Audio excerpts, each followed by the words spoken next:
Merci beaucoup, Monsieur le Président. Euh, oui, moi, je vais parler de ce que fait le juge.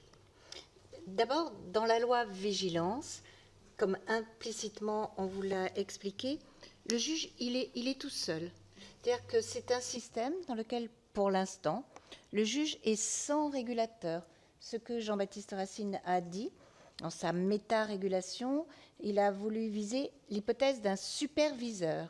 Ce qui pourrait exister, c'est un organisme administratif qui serait là pour superviser la façon dont les entreprises s'organisent. Et pour l'instant, du fait de la volonté de vous, du législateur de 2017, c'est un juge qui est sans régulateur, ni superviseur. Que la directive soit adaptée ou non, de toute façon, vous pourriez très bien mettre un régulateur ou un superviseur, vous faites ce que vous voulez. Mais ce n'est pas forcément nécessaire si le juge a les moyens, est adéquat pour bien mettre en application la loi de 2017. Il le peut si il peut adapter au cas par cas une loi dont les termes sont généraux et s'il en a les moyens procéduraux, si les difficultés procédurales qui vous ont été exposées, il peut les résoudre, et puis s'il a la puissance requise pour satisfaire ce que veut le législateur. Pour l'instant, comme ça vous a été exposé, il y a une obligation générale qui pèse sur les entreprises, une obligation de moyens. Les entreprises sont obligées de faire leurs meilleurs efforts, pas d'atteindre des résultats, mais de montrer qu'elles font leurs meilleurs efforts. Et puis, selon leur activité, selon leur objectif, elles doivent montrer que, en fonction de certains droits humains, en fonction de certains traités internationaux qui ont été ou non signés par l'État français, elles doivent montrer ce qu'elles ont fait. Donc, pour l'instant, ce sont les juridictions et une seule, le tribunal judiciaire de Paris, lui, et pas les autres, qui doivent en connaître. Ça, c'est une solution simple, imposée par vous, un seul tribunal. Il y a donc un enjeu considérable, c'est la compétence technique du juge, des juges concrets, des êtres humains concrets qui composent ce tribunal judiciaire de Paris. Est-ce qu'ils sont suffisamment avertis techniquement? Est-ce qu'ils connaissent assez bien les enjeux politiques de l'environnement, du climat, des droits humains si divers pour pouvoir trouver les bonnes solutions?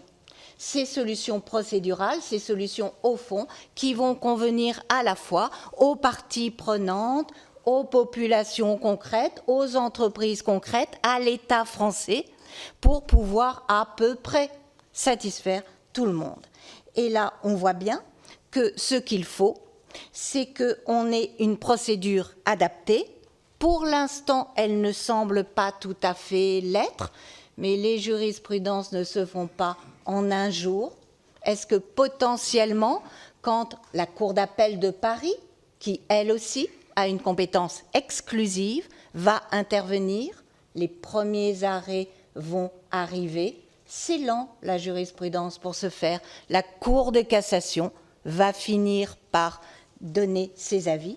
Et puis, qu'est-ce que le juge va décider? Qu'est-ce que le juge va trouver comme solution? Est-ce qu'il faut lui donner de nouvelles armes? Est-ce qu'il faut lui donner un nouvel office? Et ça, c'est vraiment le sujet. Est-ce qu'il faut donner au juge, est-ce que vous devez donner au juge de nouvelles puissances? Et là, c'est la première question. Est-ce que vous devez lui donner des armes spéciales pour ce droit si spécial qui serait ce droit de la vigilance? Ou bien est-ce que le droit commun de la procédure, est-ce que le droit commun des contrats, est-ce que le droit commun de la responsabilité pourrait suffire? Le droit commun des contrats, c'est le fait que l'on s'engage si on le veut, on s'engage si un autre s'engage. Le droit commun de la responsabilité, c'est que l'on doit être responsable si on a commis un mandement ou bien si on a commis une faute. Est-ce qu'on doit mettre des règles spéciales? Et le juge, que peut faire le juge? Là, on a aussi quelques informations dans le peu de procès qu'on a. Et heureusement qu'on a des procès, heureusement qu'on a des parties prenantes, qu'on a des ONG qui saisissent le juge, qu'on a des syndicats qui saisissent le juge, parce que ainsi le juge peut intervenir. Et heureusement qu'on a des entreprises en défense qui arrivent. Le conflit n'est pas nécessairement mauvais. La culture française n'aime pas forcément beaucoup le juge, ne veut pas beaucoup un juge qui intervient, mais grâce à cela, grâce au débat contradictoire, il y a peut-être dans les prétoires une capacité pour les parties prenantes, les syndicats ou les ONG, et d'autre part les entreprises, un moyen de se parler. Et dans les affaires que nous connaissons, la première chose qu'a fait le juge, c'est de dire, est-ce qu'il ne pourrait pas y avoir une médiation? Est-ce qu'il ne pourrait pas y avoir un dialogue? Est-ce que ces difficultés du plan de vigilance qui sont apparues, est-ce que ce n'est pas faute d'un dialogue? Est-ce que dans la loi de 2017, ce qui est demandé, c'est que ce plan de vigilance dont l'entreprise est l'auteur, le plan de vigilance, il est établi par l'entreprise, mais une entreprise qui doit le faire en concertation avec les personnes concernées, c'est-à-dire dans un dialogue. Est-ce que, c'est ce qu'a dit le juge expressément, est-ce que, à propos de la mise en demeure, est-ce que ce dialogue-là, dans le procès, il ne faut pas le favoriser?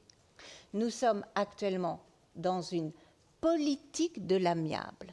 Est-ce que précisément, dans le cas de la vigilance, il ne faut pas le plus possible le favoriser?